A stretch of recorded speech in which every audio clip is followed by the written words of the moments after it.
Good morning, guys, and welcome to Unique Not Different with me, Shamla. And today we are going to talk about services that impact special children or children with disabilities, I would say. So today we have Ganelle Ramkissoon, who is an educator and a SEA teacher, special ed teacher, and a SEA teacher. And we have Chelsea, who is a student that focuses on special education.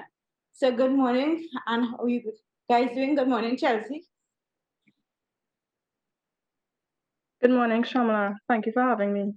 It's my pleasure. So as a student, what inspired you to, you know, enroll in special education and focus on special education? Um, that's a really good question.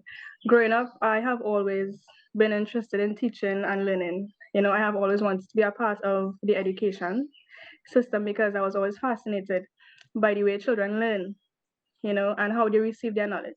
And one thing I always said to myself is that I want to be part of their social and academic development.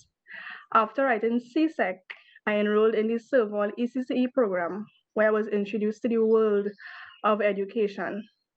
While doing this, we were introduced to special ed, which opened my eyes even more. I gained insight into various learning disabilities and physical challenges. I was also introduced to a number of specialists that can assist these children.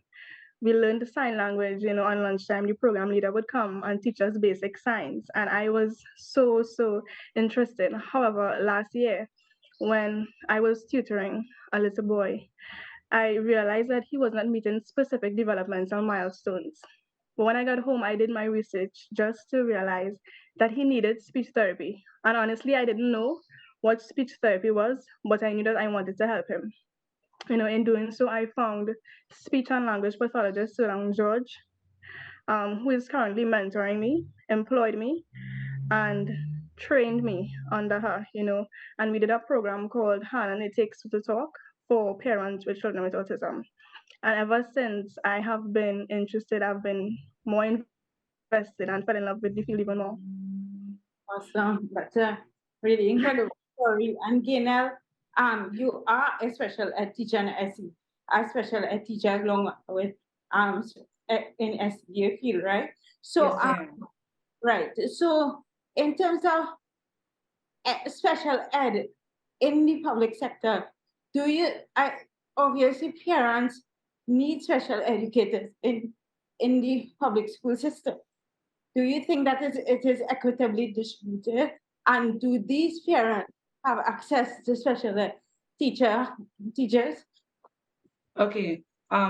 So while I am not currently functioning within the public system, I did work in the public system for a number of years. And what I observed is that the need is greater than the demand is able to supply. There are so many children right now who are in need, whether it be a learning disability or even a physical disability that impacts their ability to learn. But the reality of the situation is that there are more students than teachers or student aides who are able to sufficiently meet these needs. Student support is trying their best to see how they can accommodate these students in terms of making sure that they have at least one special education teacher to about 6 or 7 schools or so to visit as regularly as they can. But the reality is the visits aren't often enough, and there are not enough student aides to be present on a daily basis to provide the support that these students need to be able to make sense of learning and to get the support that they need so that learning can be meaningful and fulfilling for them. And in terms of, like, for example, obviously persons who are not aware or who have a child with a disability, right?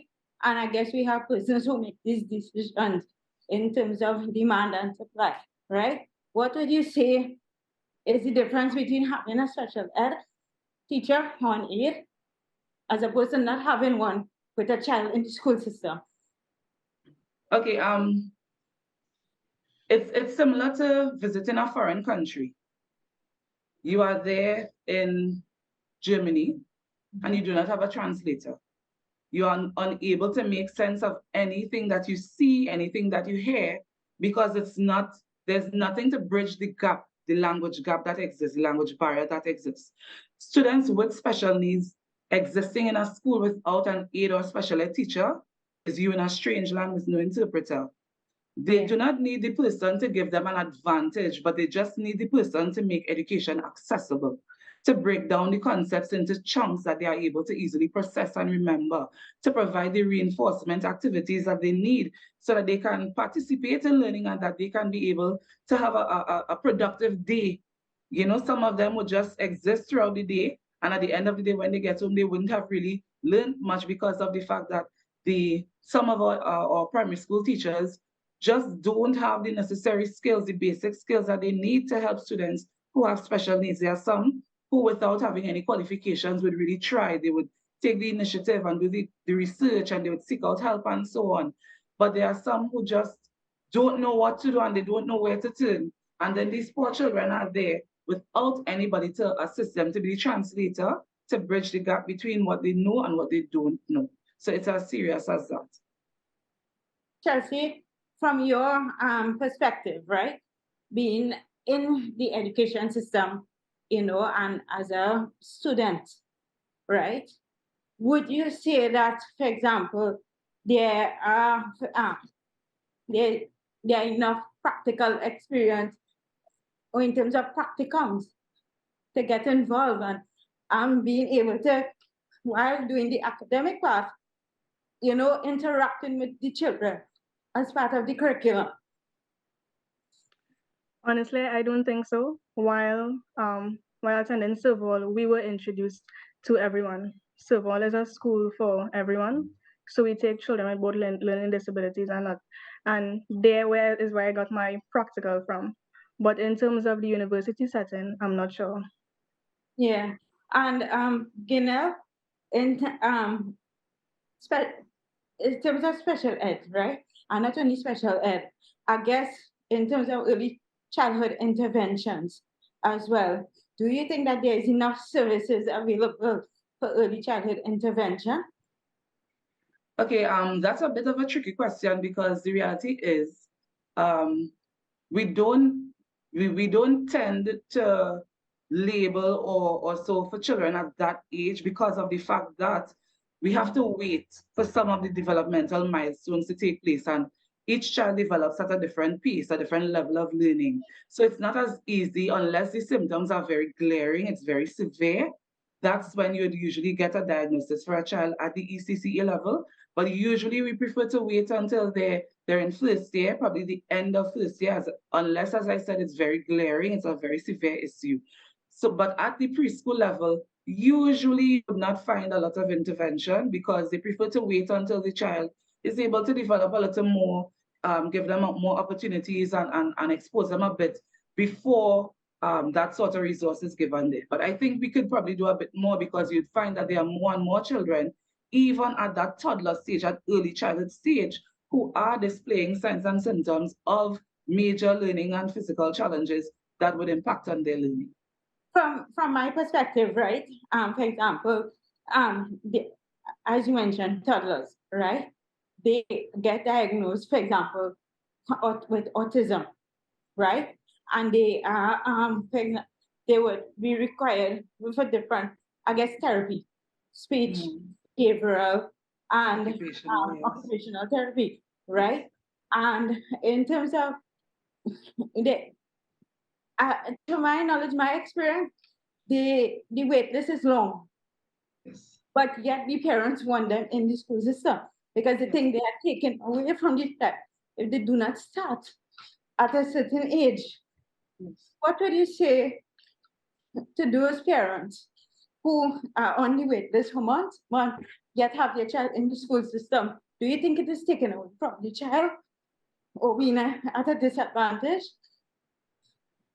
I would say that the child is at a disadvantage, but I would not agree with keeping the child away from the school setting because at that age, school serves a number of there are a number of benefits of having the child in the early childhood system in terms of socialization and learning routines, learning manners, being able to have conversations and express themselves, building their fine motor skills, their gross motor skills. But what I would say to parents who have children in these situations, as expensive as it may be or as costly as it may be, it's worth making the investment now because it has been proven that early intervention is what works best for children with special needs, with learning needs especially. So if you can find someone who is able to do some one-on-one intervention with your child, seek out, don't sit. Information is at our fingertips. Everyone has a smartphone with internet. See what you can do as a parent. There are so many strategies out there that you as a parent can employ without necessarily having to pay for it. But if you're one of those parents who are able to afford and you can come into contact with a tutor, a special education tutor, or that primary school teacher in your neighborhood who you have observed is really good with helping children and so on, you can reach out and you can get some advice, you can get some support. Early intervention is always better when dealing with students with special needs. So don't sit and wait because, as you said, the list is a long one. See what you can do. There's so many things parents can do at home to help their children. I totally agree with that. And Chelsea, in terms of the education system, right? And what you experience, what would you say to persons who thinking about going along this path? What would you say to encourage them or to, I guess, lure them into this path? This job is one of the most rewarding jobs that you will ever find in the world.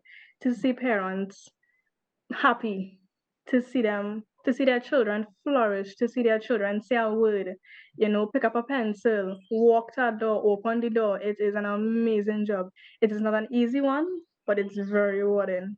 And we need more special education teachers in our school system. And in the long term, where do you see yourself? I see myself as being one of the best educators there are and being an advocate for special ed. And I also would like to become a speech and language pathologist. Nice. And Ganelle, to close off, what advice would you give to parents in general about in terms of not obviously they will feel down when they hear that their child is, I guess, diagnosed with a disability, any type of disability. What advice would you give them? Okay, well, this question is something I can personally identify with because I have a 7-year-old who was diagnosed with autism just recently. And it was an enlightening experience to me because I was finally able to put the dots together. I was able to make sense of things. And that's what it should be for parents. It's not a death sentence for your child, it is not a curse. You are able now to know exactly what you can do, specific methods of helping a child who has been diagnosed with any sort of special need. Um, and you should use it as fuel. Let it drive you to be able to make that difference. Be the advocate for your child. Speak up to ensure that whatever your child is in need of for learning to take place, for meaningful learning to take place, that you are the voice who is able to convey that to teachers, to institutions wherever your child may be receiving their education. It is not something that, especially in this day and age where there are so many services, especially in the private sector, for students with special needs, it's not something that you should just sit on and feel badly about, but use it to drive you to be able to make that difference, to educate yourself, to educate members of your family, because you would be amazed to see how many family members do not understand certain diagnoses that children within the family would have received and how they should change the way they speak to them, the way they relate to them, the opportunities that they are able to provide for them. So it's time for us to be able to erase that negative mindset. A child with a special need is not a child that should be kept away from society, it's not a child that should be isolated, but they should be embraced, they should be shown how to function in the world because the world is where they have to survive. They can't stay hidden away forever. And we should all be advocates for students with special needs, doing whatever we can to make the world an easier place for them to function and to become productive citizens, especially here in Trinidad and Tobago. And Chelsea, I want to say thank you, Chelsea. Thank you so much for approaching me and saying that you want to have this. This was incredibly knowledgeable. So I want to say thank you so much. Thank you for having me. Continue the great work, and we'll definitely continue this discussion. So yes, thank you. And guys, with that being said, I want to say thank you so much for tuning in to this week's segment of Unique and Different. Until next week, as I always say, be good, do good. Bye, guys. Bye.